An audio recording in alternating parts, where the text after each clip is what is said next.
in the last podcast we were talking, you asked me, is it really possible to live like this lifestyle? Is it possible to live consciously and live this lifestyle, if you're somebody like you, where you're in med school or, just living a regular life? Thought about that, and,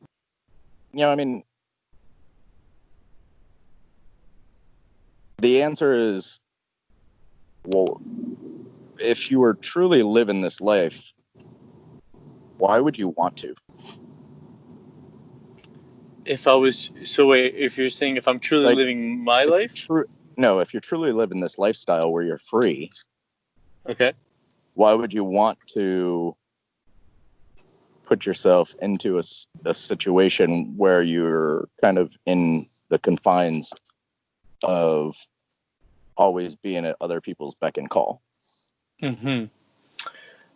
You know what, man? It's funny you asked that, because people ask me, like, why are you in vet school? And I still don't even know my own fucking answer. Like, half the people that are there, they always give, like, the same answers. Oh, I love animals. I love this. For me, I think it's a bit that I want to do something extremely challenging.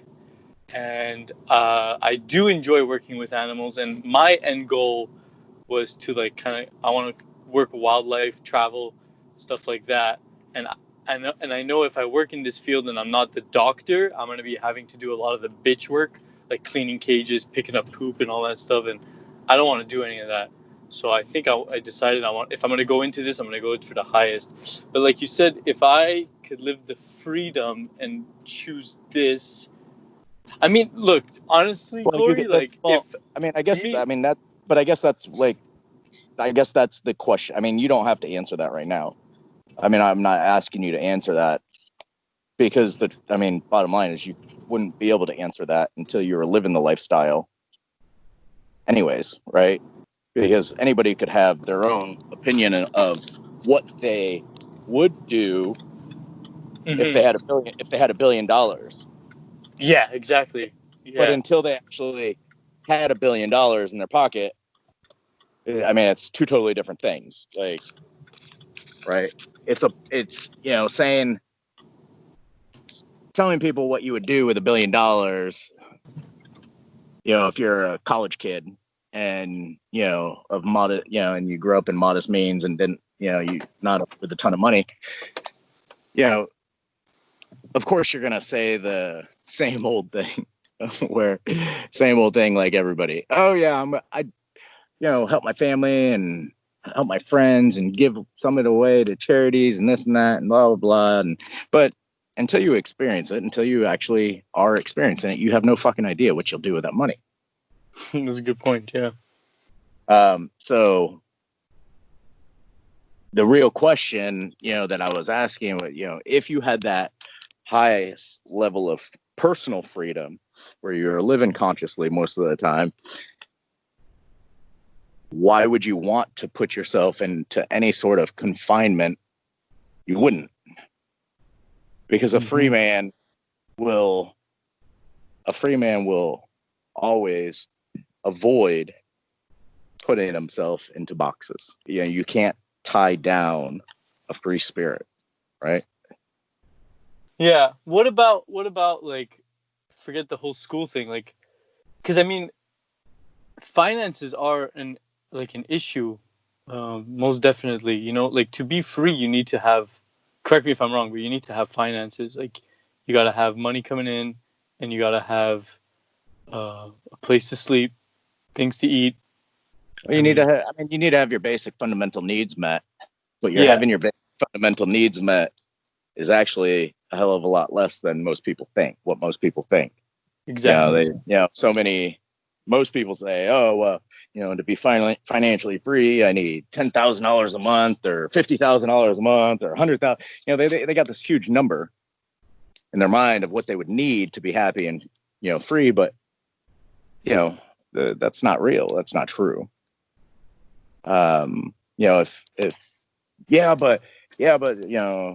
Apartments around my area are $3,000 a month. Fucking move, dumbass. Yeah.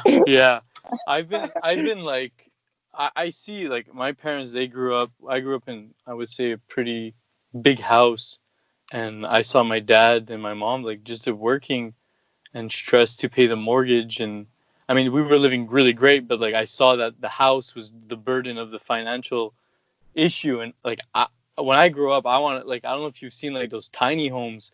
I want to buy one of those like 300-foot square homes, little piece of land, low mortgage, so I can work Uh, less and live more.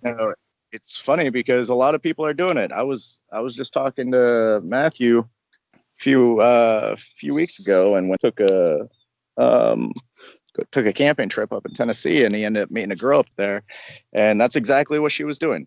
She had bought a little piece of property for like $5,000. She bought a little tiny home, and she lives simple.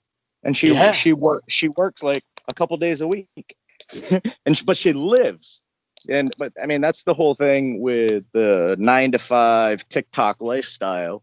When you get into residential living, where you end up trying to keep up with the Joneses and go bigger and better, but you have no idea the stress that puts on your family, the stress yeah, that puts man. on you. You know, I mean, well, you do. You know, you saw it in your parents, and you know that is like the everyday thing. Like life is, we don't live to work. We work to live. But the economy, the way the economy is set up and all the systems are set up and structured, that's not the case. We live to be slaves to the stuff that we buy. Yeah, and I feel like I, I can't even blame the economy or society, because really it's our choice to do that. At the end of the day, it's you who's choosing to buy the $60,000 car, to have the $600,000 mortgage, to have the in-ground pool.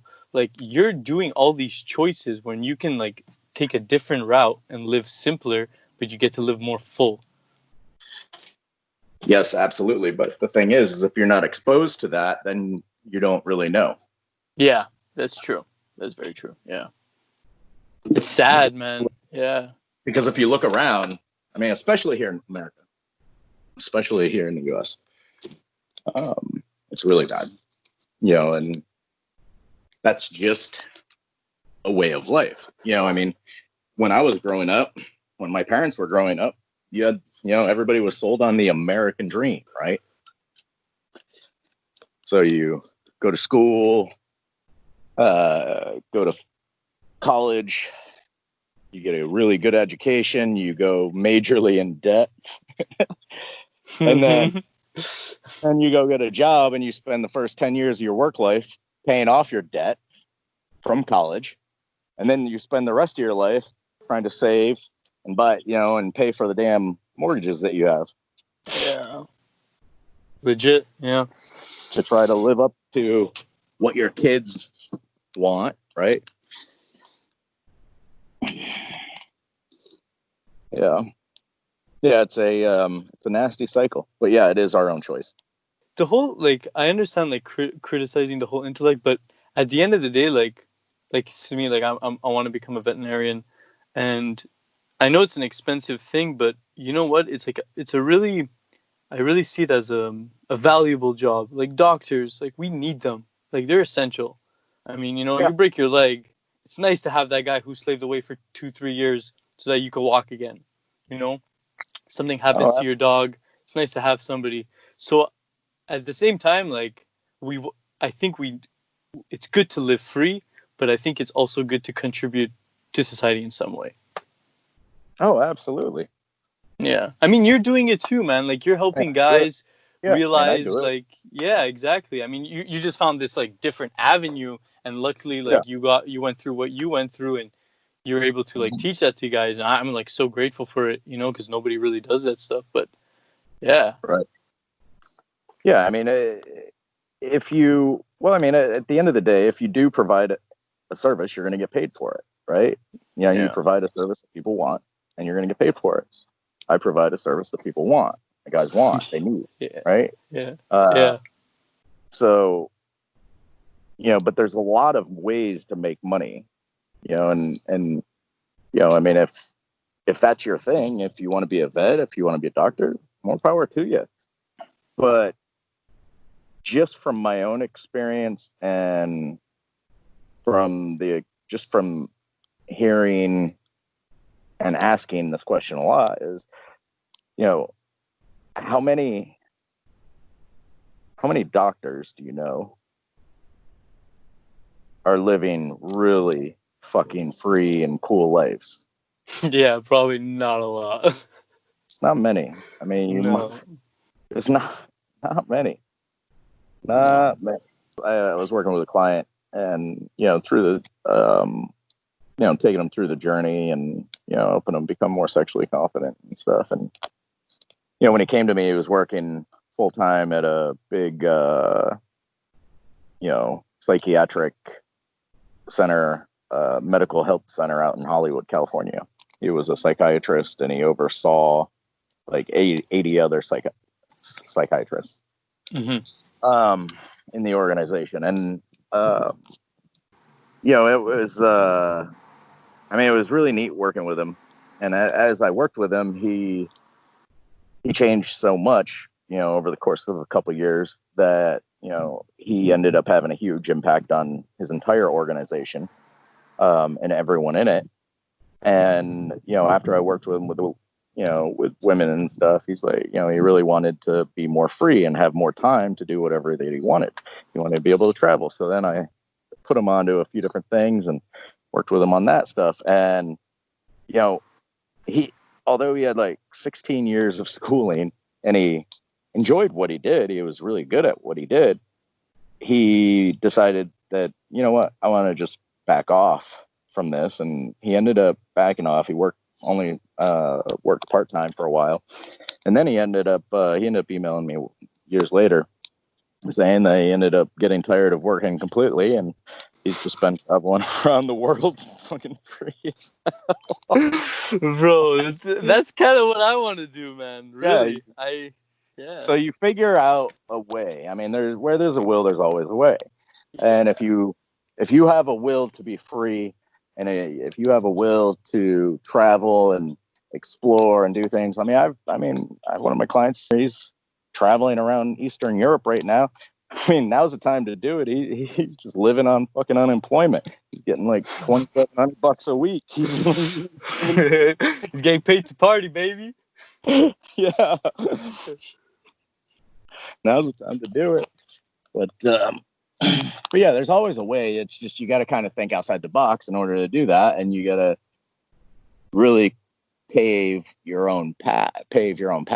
Like, yeah, because I feel like growing up, I mean, we're just conditioned. It's like we're given this like you call it the blueprint of what life should be.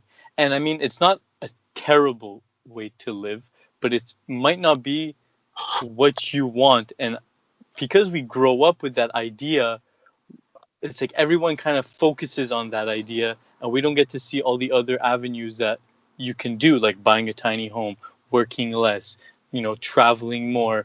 Like everyone thinks that it's like you need to work a lot, you need to be good at what you're doing, you need to have a nice house, you need to have a nice car, your wife has to be hot, you gotta have children. And it's like this is like an idea that's sold to us from like a young age in movies, in like books, everything. But then you see like these people on YouTube, like tiny home living, or like alternative health stuff, and it's like, man, there's like all this different stuff that like you're not even aware that was even there, and that opens up your mind, and you just got to be brave enough to try it out. Well, you got to be brave enough to take the leap of faith and kind of trust yourself and say, you know what, this is what this is what I'd like to explore, and just start exploring different opportunities and different possibilities, and allow yourself to dream. Yeah. Right. Just because it even hasn't been done before doesn't mean it's not possible.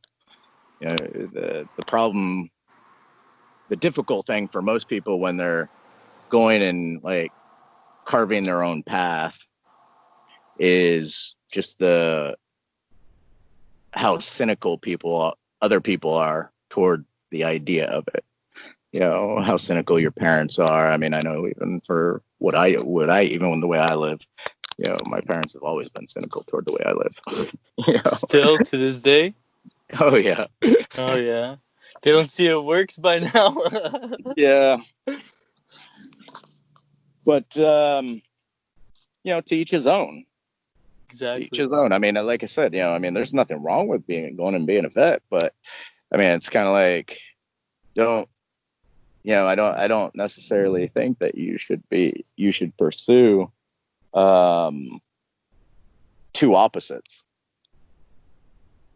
I see what you're saying. You know, if you want to go be a vet, then go to school and be a vet. But if it's not something that you want to spend you are completely in love with, then set out a plan and set it up as a temporary plan for yourself. Kind of like you go to school and then I'll work 5 years in the industry and then I'll make a decision on what I want to do from there, because maybe I'll want to go and, you know, start traveling, or maybe I'll want to go and try something else. What I would recommend is doing like a 5 to 7 year plan for each thing. You know, try it for 5 to 7 years. If you don't like it, then get the fuck out, because if you stay in it after 7 years, then you end up finding yourself stuck. Yeah. Even though I don't think that might happen to me because I have too much of an itch in my ass to like improve my life, but yeah, that could definitely happen to me too.